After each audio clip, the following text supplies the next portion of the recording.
चंदनपुर नाम के एक छोटे से नगर में गोपाल नाम का एक बहुत ही कारीगर युवक रहता था।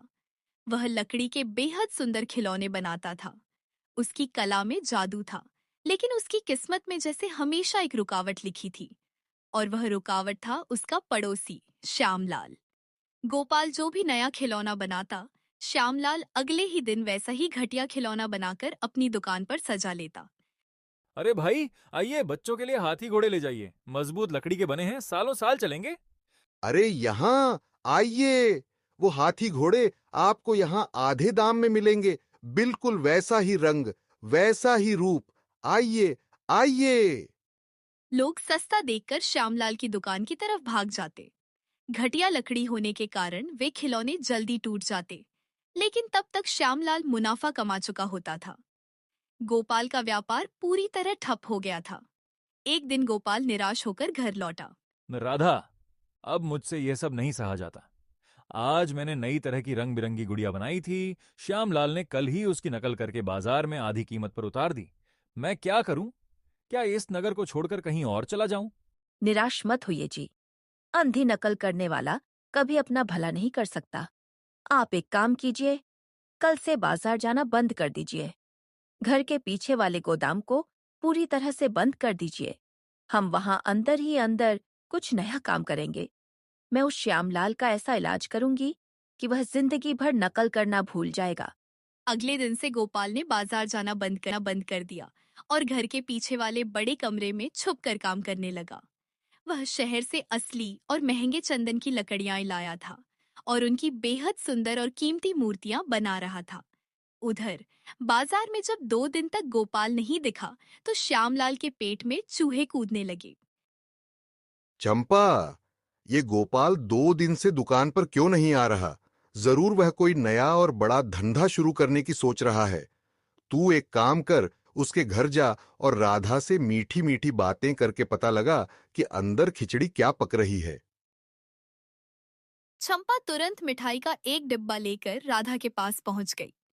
अरे राधा बहन, कैसी हो? 2 दिन से गोपाल भैया बाजार में नहीं दिखे तो मैं घबरा गई। सब ठीक तो है ना? सुना है पीछे गोदाम में कोई बड़ा काम चल रहा है। अरे चंपा बहन, तुम्हें क्या बताऊं? शहर के एक बहुत बड़े व्यापारी ने हमें एक बड़ा ठेका दिया है। हम लोग तो अब लखपति बनने वाले हैं। पर तुम किसी को बताना मत। अरे, ऐसा कौन सा ठेका मिल गया? मुझे बताओ ना, मैं किसी से नहीं कहूंगी। दरअसल उस व्यापारी की कोई विदेशी कंपनी है। उन्हें किसी दवा के लिए जंगली चूहों की जरूरत है। हमने गोदाम में 1000 चूहे पाल लिए हैं। हर दिन उन्हें अनाज खिला रहे हैं। जब वे मोटे हो जाएंगे तो व्यापारी एक चूहे के 500 रुपये देगा। चंपा की आंखें फटी की फटी रह गईं। वह उल्टे पांव भागी और जाकर श्यामलाल को सारी बात बता दी। श्यामलाल ने जैसे ही यह सुना, उसके मन में लालच का बम फूट पड़ा।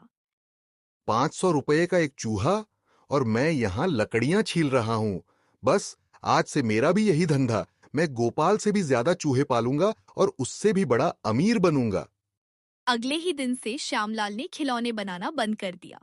उसने गांव के बच्चों को पैसे देकर खेतों और नालियों से सैकड़ों चूहे पकड़वाए और अपने ही घर के सबसे बड़े कमरे में उन्हें बंद कर दिया। हर दिन वह उन्हें बोरी भर भर कर अनाज खिलाने लगा। चूहे मजे से खाते और तेजी से अपनी संख्या बढ़ाने लगे। इधर गोपाल ने चंदन की बेहद खूबसूरत मूर्तियां तैयार कर ली थीं।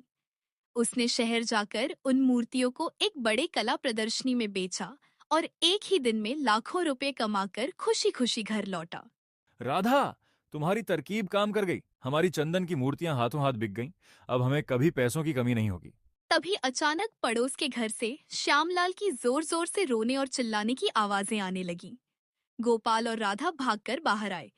उन्होंने देखा कि श्यामलाल बाल नोचते हुए सड़क पर बैठा रो रहा था। हाय, मैं लुट गया, बर्बाद हो गया। उन कमबख्त चूहों ने मेरे घर का सारा अनाज खा लिया, मेरे कपड़े कुतर दिए, घर का सारा फर्नीचर काट डाला और मेरी दुकान के सारे लकड़ी के खिलौने भी कुतर कुतर कर बुरादा बना दिए। हे भगवान, ये मेरे साथ क्या हो गया? श्यामलाल भाई, इंसान को मेहनत और अपनी अक्ल पर भरोसा करना चाहिए, दूसरों की नकल पर नहीं। मैंने तो बंद कमरे में चंदन की मूर्तियां बनाई थीं, लेकिन तुमने बिना सच जाने लालच और ईर्ष्या में आकर अपने ही घर में चूहों की फौज पाल ली। नकल के लिए अक्ल चाहिए होती है श्यामलाल जी। जो दूसरों के लिए गड्ढा खोदता है वह खुद उसी में गिरता है। श्यामलाल को अपनी गलती और लालच का फल मिल चुका था। उस दिन के बाद से उसने कभी किसी की नकल नहीं की और ईमानदारी से अपना काम करना शुरू कर दिया। जबकि गोपाल अपनी मेहनत और कला के दम पर शहर का सबसे बड़ा मूर्तिकार बन गया।